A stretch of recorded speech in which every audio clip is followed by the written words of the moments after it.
ہم لوگ نکل چکے ہیں حضرت عاشق اللہ رحمۃ اللہ علیہ کی زیارت کرنے کے لیے۔ میرے ساتھ ہیں میرے دوست غلام رسول دہلوی صاحب۔ آپ لوگ پورا ولاگ ضرور دیکھیں۔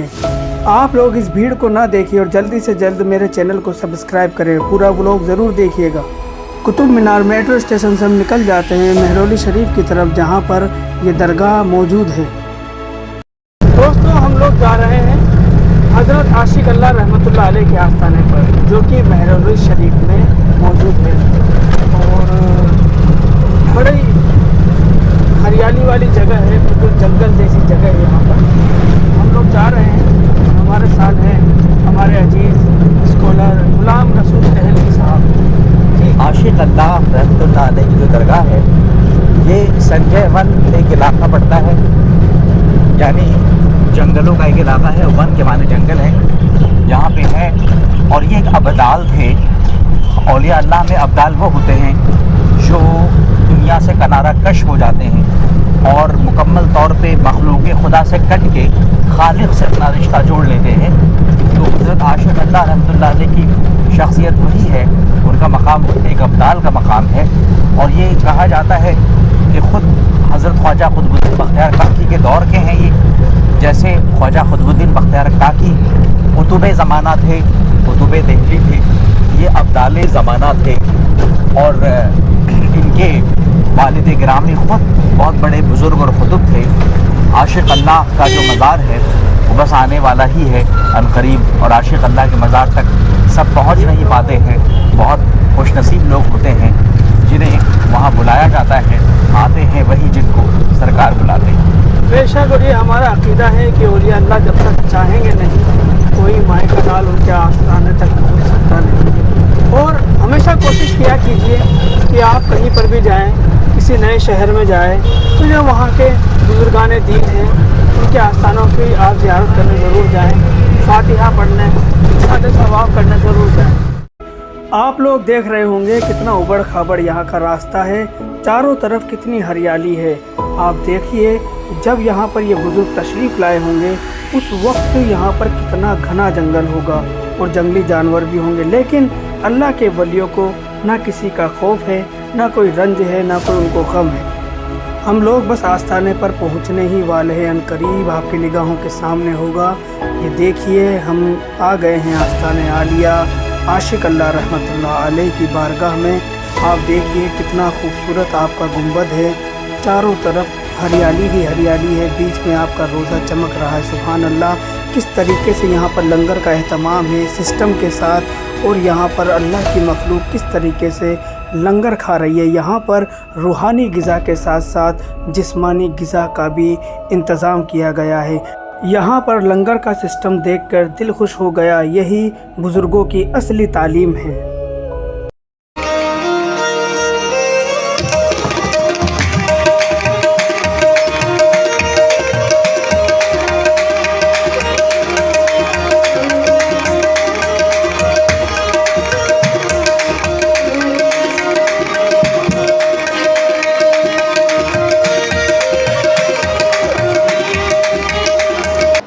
ہم لوگ الحمدللہ کوشش کرتے ہیں کہ جس بھی علاقے میں جائیں تو جو وہاں کی درگاہ ہے، جو اولیاء اللہ کے آستانے ہیں، وہاں ہم حاضری کے لیے ضرور حاضر ہوں۔ تو اسی سلسلے میں آج ہم مہرولی شریف میں شیخ شہاب الدین عاشق اللہ رحمۃ اللہ تعالیٰ علیہ کے آستانے پر حاضر ہوئے ہیں۔ ماشاءاللہ بہت خوبصورت آستانہ ہے اور اتنا سکون ہے یہاں پر۔ کیوں غلام رسول صاحب؟ چاروں طرف ہریالی ہے، پہاڑ ہے، جنگل ہے۔ آخر اولیاء اللہ نے کیسی جگہوں کو چنا؟ ابھی تو یہاں پر رونق ہے، اس زمانے میں جب آپ یہاں آئے ہوں گے کس قدر یہاں گھنا جنگل رہا ہوگا۔ دیکھیے، حضرت شیخ شہاب الدین عاشق اللہ رحمۃ اللہ علیہ، جنہیں نظریہ پیر کے نام سے بھی اس درگاہ کو جانا جاتا ہے، یہ وہ ولی اللہ ہیں، یہ وہ ابدال ہیں جن کو سمجھنا سب کے بس کی بات نہیں ہے۔ سب سے پہلی بات یہ ہے کہ ان کی سوانح موجود نہیں، ان کی تاریخ، ان کی ہسٹری، ان کی بائیوگرافی ریکارڈڈ ہی نہیں ہے۔ کیوں؟ اس لیے کہ یہ وہ شخصیت ہیں، یہ وہ اللہ کے ولی ہیں جنہوں نے اپنے آپ کو چھپانے کی کوشش کی، اپنے آپ کو مخفی رکھا، اپنے احوال کو مخفی رکھا، تو یہ وہ ابدال تھے جو مخلوق خدا سے لا تعلق ہو کر کے، ان سے مخلوق خدا سے اپنا رشتہ توڑ کر کے خالق سے اپنا رشتہ جوڑنے کے لیے گھنی آبادی سے دور ایک جنگل کو انہوں نے اپنی خانقاہ بنایا، اور یہ وہ جنگل ہے جسے سنجے ون کے نام سے بھی جانا جاتا ہے۔ سنجے ون سنسکرت کا لفظ ہے جس کے معنی ہوتے ہیں جنگل۔ تو اس جنگل میں کئی سو سال، 700 سال یا 600 سال، 700 سال تقریباً پہلے یہ تشریف لائے۔ آپ تصور کر سکتے ہیں کہ یہ جنگل اس وقت کتنا گھنا جنگل رہا ہوگا، کتنا بے آبادی کا جنگل ہے، یہاں کوئی آبادی نہیں ہے دور دراز تک۔ اور یہاں آنے کے بعد بھی انہوں نے ایسا نہیں ہے کہ مخلوق خدا سے رشتہ توڑنے کے بعد ان کو کوئی فائدہ نہیں پہنچایا۔ آج دیکھیے روزانہ یہاں لنگر جاری ہے، ان کے جانے کے بعد بھی مخلوق خدا ان سے فائدہ حاصل کر رہی ہے، روحانی فیض بھی پا رہی ہے اور روحانی غذا بھی مل رہی ہے۔ کتنا سادہ سا لنگر ملتا ہے۔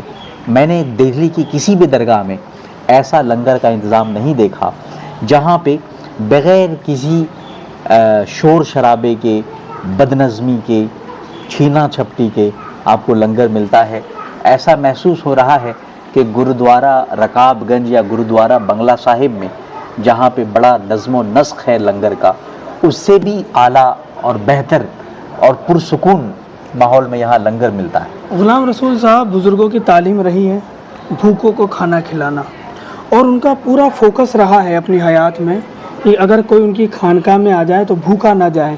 اور میں نے بھی یہاں پر دیکھا ماشاءاللہ اتنا زبردست یہاں پر لنگر کا انتظام ہے ماشاءاللہ کہ آپ دیکھیں گے، اور لنگر بھی اتنا ٹیسٹی ہے، اور اس کو کھائیں گے تو آپ کو ایک روحانیت فیل ہوگی الحمدللہ۔ کیوں غلام دہلی صاحب؟ رسول اللہ صلی اللہ علیہ وسلم سے پوچھا گیا ای الاسلام خیر، سب سے بہترین اسلام کیا ہے؟ آپ نے ارشاد فرمایا افشاء السلام و اطعام الطعام، سلامتی پھیلانا، ٹو اسپریڈ دا پیس، اور لوگوں کو کھانا کھلانا، ٹو فیڈ دا پیپل۔ اور یہ دونوں کام حضرت خواجہ شیخ شہاب الدین عاشق اللہ چشتی رحمۃ اللہ علیہ نے، یہ دیکھیے چشتی سلسلے کی خصوصیت ہی یہی رہی ہے، افشاء السلام، سلامتی کو پھیلانا، اور اطعام الطعام، لوگوں کو کھانا کھلانا۔ یہ چشتی سلسلے میں بیعت ہوئے ان کے والد ماجد حضرت شیخ ابدال امام الدین ابدال رحمۃ اللہ علیہ، جن کے مرید و خلیفہ یہ بذات خود ہیں، اور اس کے علاوہ حضرت بدر الدین غزنوی رحمۃ اللہ علیہ ایک بڑے پائے کے عالم دین تھے اور عابد شب زندہ دار تھے، ان کے یہ تلمیذ رشید بھی ہیں، شاگرد بھی ہیں۔ اور پھر جو آپ نے بات کہی کہ حضرت شیخ شہاب الدین کے یہاں جو سکون نظر آتا ہے وہ کھانے میں، لنگر میں بھی نظر آتا ہے۔ رسول اللہ صلی اللہ علیہ وسلم سے ایک دوسری مرتبہ پوچھا گیا ای الاسلام خیر، اسلام کا سب سے بہترین اسلام کی شکل کیا ہے؟ تو آپ نے ارشاد فرمایا سرور تدخلہ فی قلب المومن، وہ خوشی جو تم کسی مومن کے دل میں داخل کرتے ہو۔ یقین مانیے یہ وہ سرزمین، یہ وہ خانقاہ ہے جہاں دل کو خوشی ملتی ہے، قلب مومن کو سرور ملتا ہے، اور میرا خیال ہے کہ اس سے بہترین اسلام کی تعبیر نہیں ہو سکتی کہ اس جگہ آتے ہی دل کو جو سرور اور قلب کو جو نور ملتا ہے، نظروں کو جو نور ملتا ہے، وہ ناقابل بیان ہے اور وہ قابل دیدنی بھی ہے۔ بے شک بے شک۔ اور میری سب درگاہ والوں سے، خانقاہوں والوں سے گزارش ہے کہ اپنی اپنی خانقاہ میں لنگر کا معقول اور بہترین انتظام ضرور کریں۔